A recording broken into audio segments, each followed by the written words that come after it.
श्री अमोल कुल्हे जी। धन्यवाद अध्यक्ष महोदय। हम सब जानते हैं कि आज हम कोरोना की वैश्विक महामारी से लड़ रहे हैं। हमारे देश में पहला केस 30 जनवरी को पाया गया था। आज 9 महीने बाद क्या परिस्थिति है? सरकार अपनी पीठ थपथपा रही है कि रिकवरी रेट अच्छा है, मॉर्टेलिटी रेट में कमी आई है। इसके लिए मैं सरकार का अभिनंदन करता हूं, लेकिन इन आंकड़ों के पीछे छुपकर हम इस सच्चाई से मुंह नहीं मोड़ सकते कि आज तक कोरोना की बीमारी की वजह से 90,000 देशवासियों ने अपनी जानें गंवाई है। 90,000 डेथ्स, और इसमें इनडायरेक्ट डेथ जैसे लॉकडाउन की वजह से सड़क पर चलते हुए माइग्रेंट लेबर्स की मौतें, कारोबार चौपट होने की वजह से परिवारों ने की हुई सामुदायिक खुदकुशियां, ऐसी मौतें शामिल नहीं है। और इसलिए आज ये देश की जनता सरकार से जवाब मांग रही है कि जब कोरोना अपने देश में हाथ पैर फैला रहा था, तब आप अमेरिकी राष्ट्राध्यक्ष के स्वागत में मशगूल थे। जब देश की सेहत संभालने के प्रयास जरूरी थे, तब आप राज्यों की सरकारें गिराने के प्रयास में लगे हुए थे, और इसका खामियाजा आज देश के हर आदमी को भुगतना पड़ रहा है। अगर दूरदृष्टि दिखाते हुए आपने उसी वक्त हर इंटरनेशनल ट्रैवलर का आरटीपीसीआर टेस्ट कराया होता, तो आज ये नौबत नहीं आती। और फिर आपने सरप्राइज इवेंट की तरह लॉकडाउन देश पर थोप दिया। लॉकडाउन लगाते वक्त ये नहीं सोचा कि इसे फेज्ड आउट मैनर में भी लॉकडाउन किया जा सकता है। ये नहीं सोचा कि मार्च के महीने में कोरोना का स्प्रेड सिर्फ शहरी इलाकों में था, ग्रामीण इलाकों में नहीं। और नहीं आपने लोगों को तैयारी करने का अवसर दिया, थोप दिया देशव्यापी लॉकडाउन। परिणाम स्वरूप किसानों के हाथ से फसल चली गई, कईयों की रोजी रोटी चली गई, माइग्रेंट लेबर्स को सैकड़ों किलोमीटर पैदल चलना पड़ा।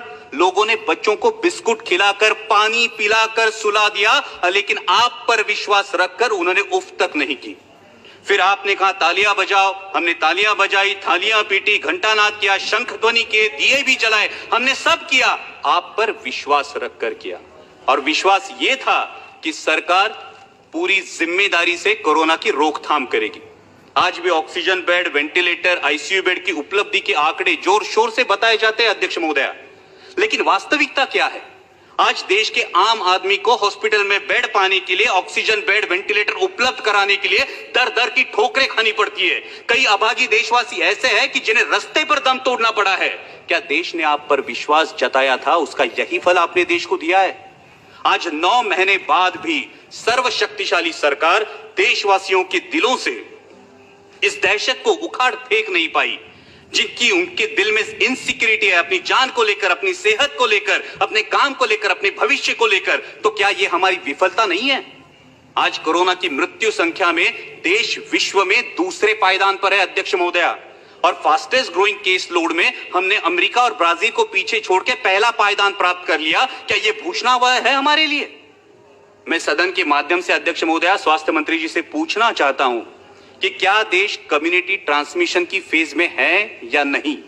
अगर इस सवाल का जवाब हां है, तो सरकार की सब पॉलिसीज फेल हो चुकी है, इसका यह सबूत है। और अगर इस सवाल का जवाब ना है, तो फिर प्रतिदिन 1 लाख के करीब केसेस कैसे पाए जाते हैं? अध्यक्ष महोदया, हमें यह सोचना चाहिए कि क्या हमें पॉलिसीज में बदलाव की आवश्यकता है।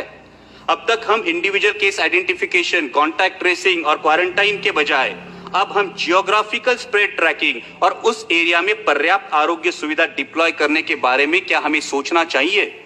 आज कोरोना से जो युवा उभरे हैं वो प्लाज्मा डोनेट करने के लिए रेडी है, लेकिन मैं स्वास्थ्य मंत्री जी से अनुरोध करूंगा कि आईसीएमआर का अब तक प्लाज्मा डोनेशन के लिए, प्लाज्मा थेरेपी के लिए क्लियर डायरेक्टिव्स नहीं है। वही बात सलाइवरी टेस्टिंग की है, और वही बात औषधों के दरों की है। आज फैबीफ्लू ले लीजिए, आज रेमडेसिविर ले लीजिए, आम आदमी के जेब के पहुंच से ये दवाइयां आज भी बाहर है, इस पे विचार होना चाहिए। दुर्भाग्य की बात तो यह है अध्यक्ष महोदया कि जिन पर हमने कोविड वॉरियर्स करके फूल बरसाए, उनमें से कितने मेडिकल प्रोफेशनल्स की कोरोना से मृत्यु हुई, इसकी भी जानकारी हमारे पास नहीं है। यह दुर्भाग्य की बात है। जब मैं ज्योग्राफिकल डिस्ट्रीब्यूशन की बात कर रहा हूं अध्यक्ष महोदया, तो मैं मेरे साथी सांसद फैजल जी का अभिनंदन करूंगा कि लक्षद्वीप में आज तक एक भी कोविड का केस पाया नहीं गया, इसलिए मैं अभिनंदन करूंगा। लेकिन उसी के साथ जब हम ज्योग्राफिकल डिस्ट्रीब्यूशन की बात करते हैं, तो कोविड से सबसे बाधित राज्य मेरा राज्य है महाराष्ट्र। आज महाराष्ट्र में 22% केसेस है और 37% डेथ्स है। अध्यक्ष महोदय, मैंने अभी शुरू किया है, अभी मैं करेक्टिव मेजर्स पे आ रहा हूं। अध्यक्ष महोदय 2 मिनट दीजिए, सिर्फ 5 मिनट। सिर्फ 2 मिनट दीजिए। और जैसा सांसद अरविंद जी सावंत ने कहा, उस प्रकार से महाराष्ट्र सरकार पूरी तरीके से कोशिश कर रही है, आदरणीय शरद पवार जी के मार्गदर्शन में कर रही है। हमारे स्वास्थ्य मंत्री राजेश जी टोपे आए दिन फील्ड पर है, लेकिन WHO के अनुमान के अनुसार नवंबर दिसंबर में हालात और बिगड़ सकते हैं अध्यक्ष महोदया। और ऐसे में भारत सरकार ने 1 सितंबर से महाराष्ट्र सरकार की ventilators, PPE kits, testing kits, N95 mask, ये मदद पूरी तरह से रोक दी है। हमारे मराठी में कहावत है अध्यक्ष महोदया, आई जेऊ घाली ना आणि बाप भीक मागू देना। ऐसा बर्ताव केंद्र की सरकार महाराष्ट्र सरकार से साथ कर रही है। क्या महाराष्ट्र के रहवासी देशवासी नहीं है? क्या महाराष्ट्र के रहवासियों के प्रति केंद्र सरकार का कोई उत्तरदायित्व नहीं है? मैं इस सदन के माध्यम से मांग करता हूं कि अविलंब महाराष्ट्र सरकार को टेस्टिंग किट्स और अदर कंज्यूमेबल्स की मदद मुहैया की जाए और उसी के साथ अनइंटरप्टेड ऑक्सीजन सप्लाई के लिए महाराष्ट्र में ऑक्सीजन मैन्युफैक्चरिंग मेगा यूनिट के निर्माण के बारे में सोचा जाए।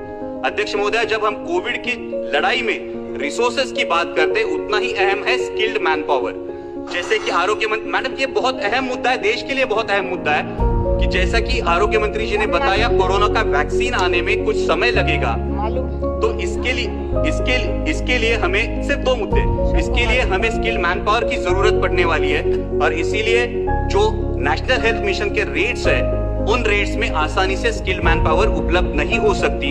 इसलिए नेशनल हेल्थ मिशन के रेट्स को रिवाइज किया जाए ताकि और ज्यादा स्किल्ड मैन पावर इस कोरोना की लड़ाई में इन्फ्यूज की जा सके और उसी के साथ MCI के माध्यम से